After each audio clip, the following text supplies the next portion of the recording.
ஓம் ஹ்ரீம் பைரவி க்ளாம் ஹ்ரீம் ஸ்வாஹா. நிறைய பேர் அஸ்ட்ராலஜர்ஸ் இருக்காங்க. சனி பத்தி, செவ்வாய் பத்தி 1 or 2 hours பேசுற மாதிரி இருக்காங்க.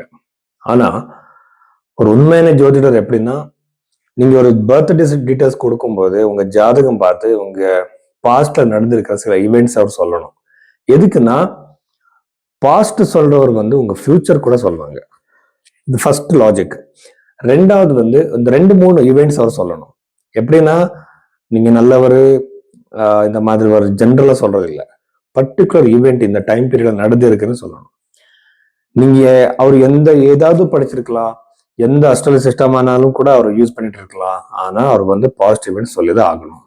அதுக்கப்புறம் நீங்க கொடுத்திருக்கிற அந்த டேட் ஆஃப் பர்த் வச்சு அங்க இருக்கிற லக்னம் என்னன்னு ஃபர்ஸ்ட் கண்டுபிடிக்கணும். நிறைய பேர் நீங்க கொடுத்திருக்கிற டேட் ஆஃப் பர்த்தை வச்சு சொல்றாங்க.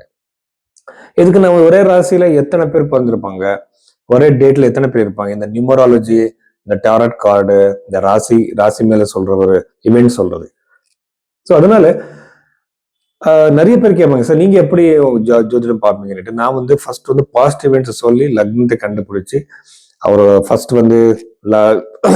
அவரோட கைரேகை, இந்த சைனீஸ் பாமிஸ்டா இருக்கலாம், வெஸ்டர்ன் பாமிஸ்டா இருக்கலாம், கைரேகை வச்சு அந்த ஈவெண்ட் நடக்குமா இல்லைன்னு நான் பாக்குறேன். அதுக்கப்புறம் பிரஷ்ன சாஸ்திரம் பாக்குறேன். பிரஷ்ன சாஸ்திரத்துக்கு அப்புறம் எல்லாமே சிந்தசைஸ் பண்ணி ஒரு ஈவெண்ட் நடக்குமா இல்லையான்னு கண்டுபிடிக்கிறதுக்காக நான் நிறைய டீட்டெயில லேயர் பை லேயர் பாக்குறேன். இது சயின்டிபிக்கான மெத்தட். நிறைய பேர் இப்படி பார்க்க மாட்டாங்க.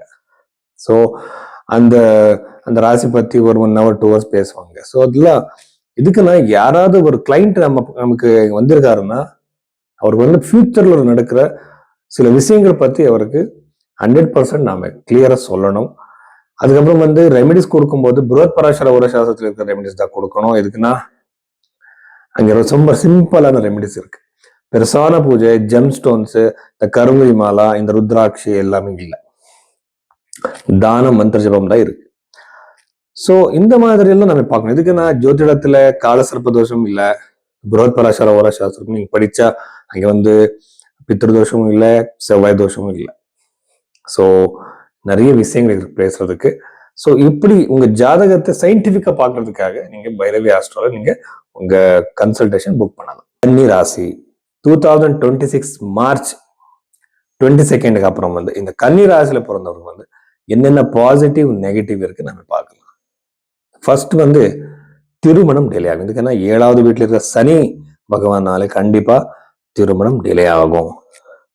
ரெண்டாவது ஃபைனான்சியல் ப்ரோக்ரஸ் அதிகமாகவே இருக்கு. ஆனா கடன் பிரச்சனை வெளியே வர்றதுக்கு கஷ்டமாயிடும்.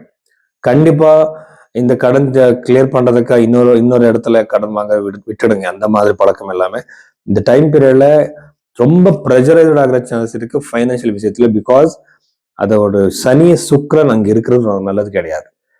ஸோ கடன் பிரச்சனை அதை பற்றி விட்டுடுங்க. அது கிளியர் பண்றதுக்காக யோசிங்க.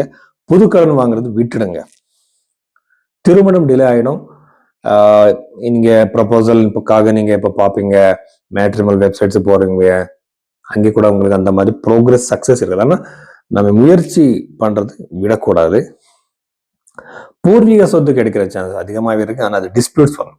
இப்ப பூர்வீக சொத்து கிடைக்கிற வாய்ப்பு அதிகமாகவே இருக்கு. ஆனா 8 in 6 யூஸ்வலி நமக்கு பிரச்சனை கண்டிப்பா கொடுக்கும். எதுக்குன்னா லீகல் பிரச்சனை, யாராவது ஒரு சிப்ளிங்ஸ் அதுக்கு ஒத்துக்க மாட்டாங்க.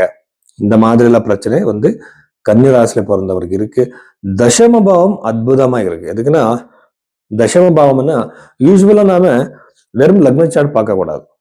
தசம பாவம் தசமாம்சம் பார்க்கணும். இங்க குரு கிரகம் இருக்கிறதுனால புது ஜாப் கிடைக்கிற சான்சஸ், இருக்கிற ஜாப் விட்டுட்டு வேற ஜாப் தேடுறீங்களா அங்கே கூட சக்சஸ் இருக்கு.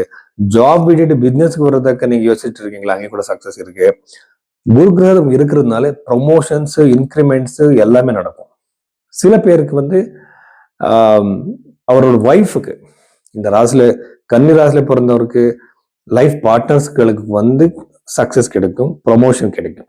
அது கவர்மெண்டா இருக்கலாம், பிரைவேட்டா இருக்கலாம்.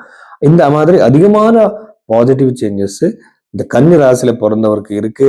12th ஹவுஸ்ல இருக்கிற கேத்து உங்களை ஸ்பிரிச்சுவலா மாத்திடுவா. ஸ்பிரிச்சுவல் தாட்ஸ் அதிகமா வரும் உங்களுக்கு. ஆல்ரெடி நீங்க பிசினஸ் மைண்டடா இருப்பீங்க யூஸ்வலா இந்த கன்னி ராசியில பிறந்தவர். ஆனா அதிகமா நீங்க உங்களுக்கு இந்த ஆன்மீகம் பத்தி நிறைய ஆலோசனைகள் உங்க மனசுல வரும். 6வது வீட்டுல இருக்கிற ராகுனால சில பேருக்கு ரொம்ப எதிரிகள் இருப்பாங்க. நீங்க வேலை செய்யற இடத்துல எதிரிகள் இருப்பாங்க. அவர் உங்களை பிரச்சனை கொடுக்கறதுக்காக, உங்களை ஏதாவது செய்யறதுக்காக ஏதாவது முயற்சி பண்ணுவாங்க.